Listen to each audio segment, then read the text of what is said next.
Tuhan bersamamu. Dan bersama rohmu. Inilah Injil suci menurut Santo Yohanes. Dimuliakanlah Tuhan.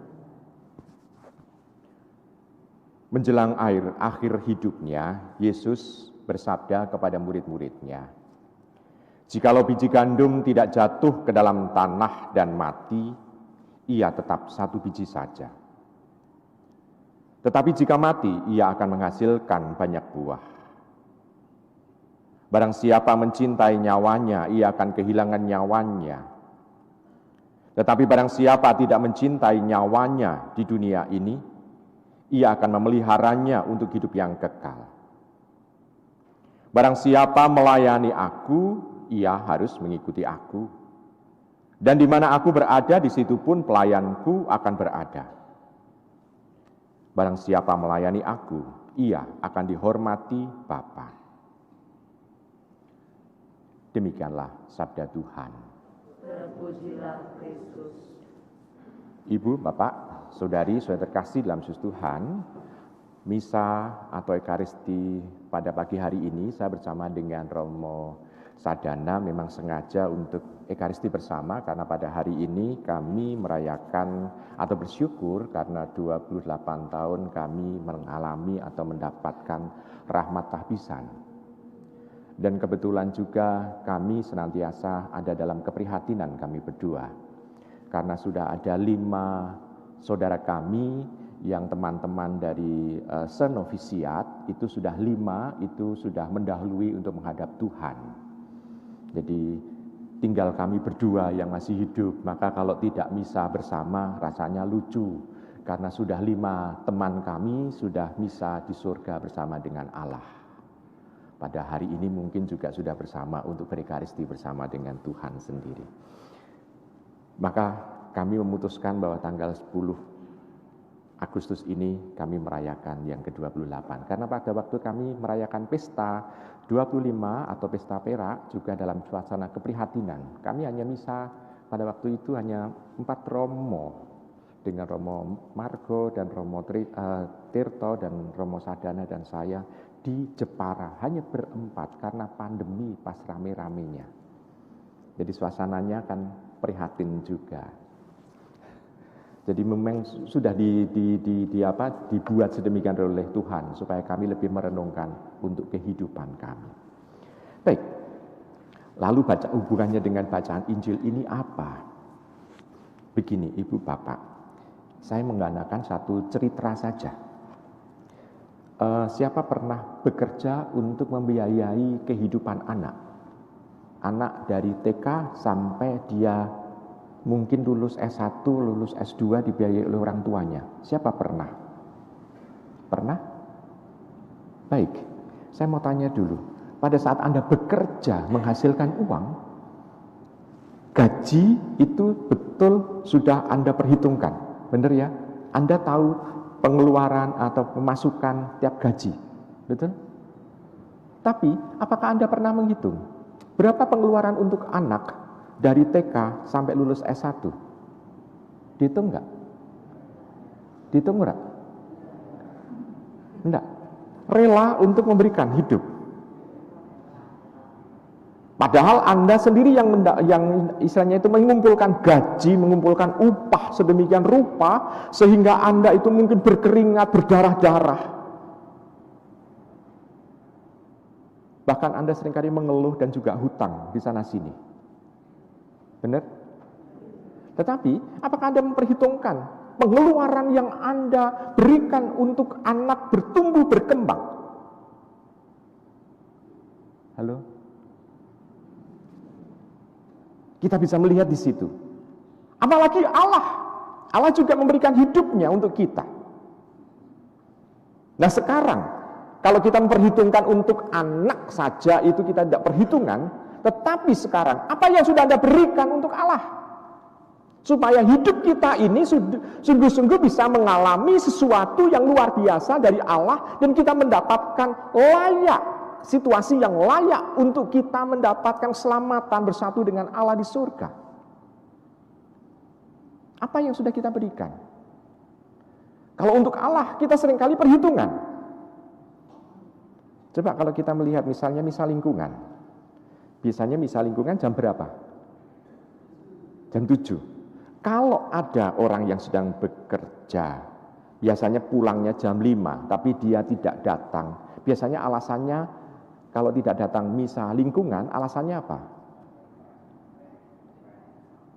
Mencari Tuhan atau mencari cuan? Hah? Mencari Tuhan atau mencari cuan? Cuan itu maksudnya keuntungan, kang tau. Kan cuan itu kan maksudnya begini kan? Padahal Anda kalau begini seringkali simbolnya cinta. Seolah-olah cinta itu butuh dana. Mencari apa? Cuan.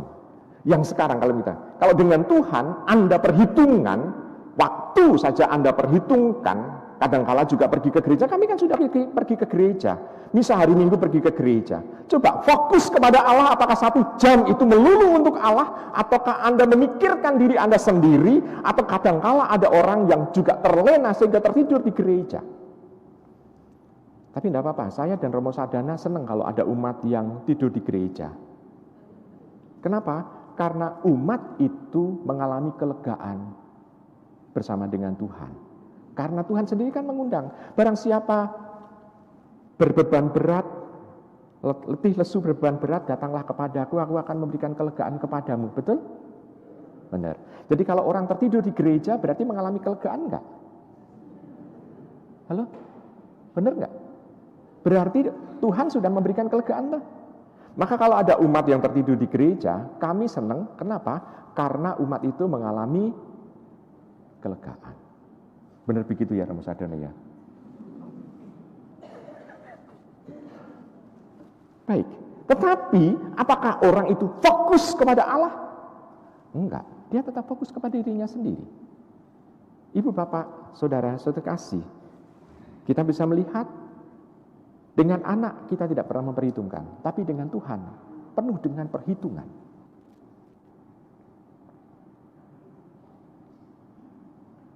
Betul? Tetapi pengeluaran kepada anak tidak dengan perhitungan, tetapi nanti kalau sudah tua, Anda baru memperhitungkan pada anak. Kowe wis cilik tekan gede wis dibiayai, nek gede kok ya wong tua kok ya ketulo-tulo. Seringkali mengeluh begitu. Halo? Mengeluh? Demikian juga dengan Tuhan. Keluhan itu kerap kali didengar oleh Tuhan. Keluhan yang keluar dari mulut kita. Nah, maka bacaan ini menyadarkan kepada kita. Apakah kita masih memikirkan apa yang dalam diri kita ini, ataukah kita berani untuk memberikan total kepada Tuhan supaya kita bisa menghasilkan kebaikan-kebaikan dan kebenaran serta keadilan di tengah masyarakat, sehingga warta yang menjadi tanggung jawab kita sebagai orang Katolik itu bisa didengarkan oleh banyak orang, sehingga bisa bertumbuh, berkembang sesuai dengan apa yang dikehendaki oleh Tuhan. Saya bersama dengan Romo Sadana juga bersyukur karena Tuhan tetap memberikan tugas kepada kami. Sebetulnya yang paling menyenangkan adalah konfrater kami yang 5 orang itu, karena senantiasa harus kami ingat dalam setiap kami Ekaristi, kami harus mendoakan mereka dari 5 teman yang satu angkatan itu. Sedangkan nanti kalau kami mati, wis ra ono nyembayangke meneh. Nah, kalau umat kan layat banyak, betul ya?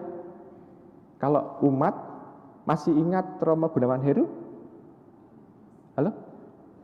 Dulu tugas di sini kan ya? Benar? Pada waktu meninggal layat? Mendoakan 40 hari, 100 hari, 1 tahun, 2 tahun, 3 tahun? Enggak kan?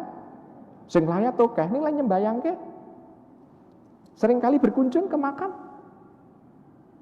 Cedak loh makamnya. Dibanding kan? Seringkali? Enggak kan? Nah, itulah nasib kami sebagai seorang imam. Maka kami berharap bahwa walaupun kami tidak punya anak cucu yang mendoakan kami kalau kami mati, tetapi kami masih ingat bahwa apa yang kami doakan ini pasti akan juga dibalas oleh Tuhan. Maka paling menyenangkan adalah saya dan Romo Sadana memberkati para jenazah. Kenapa? Kalau jenazah itu yang kami berkati bersatu dengan Tuhan, pasti dia akan mengatakan kepada Tuhan, Tuhan, saya ingat kepada Romo yang memberkati saya. Semoga mereka juga bersatu dengan Engkau nantinya. Sehingga kami yakin bahwa masih punya pendoa yang ada di surga. Ibu Bapak, Saudara terkasih, ini penghiburan yang mungkin kata-kata kosong yang bisa menghibur kami. Tetapi bagi kami ada rasa kelegaan bahwa kami mau dan semoga tetap dimampukan oleh Tuhan sampai akhir hidupan kami memberikan hidup hanya tugas untuk pelayanan. Begitu ya Romo Sadana ya? Benar ya? Mau sampai mati ya? Benar ya? Ya, karena kami sadar bahwa sebentar lagi umur kami sudah hampir 60 gitu ya. Sudah 60. Sebentar lagi kami 60, kami ingat bahwa hidup kami memang terbatas dan pelayanan kami juga terbatas. Namun kami tahu bahwa Tuhan dalam keterbatasan itu yang penting adalah nilai yang bisa kita berikan kepada banyak orang. Nyawa harus kami berikan juga supaya menghasilkan cinta dari Tuhan untuk bisa dirasakan semua orang. Saya percaya dan saya yakin bahwa umat yang sekarang sedang ekaristi, baik di gereja ini maupun juga yang mendengarkan dalam live streaming juga bisa memperhitungkan apa yang bisa kita sumbangkan dalam kehidupan kita untuk sesama. Selamat merenungkan.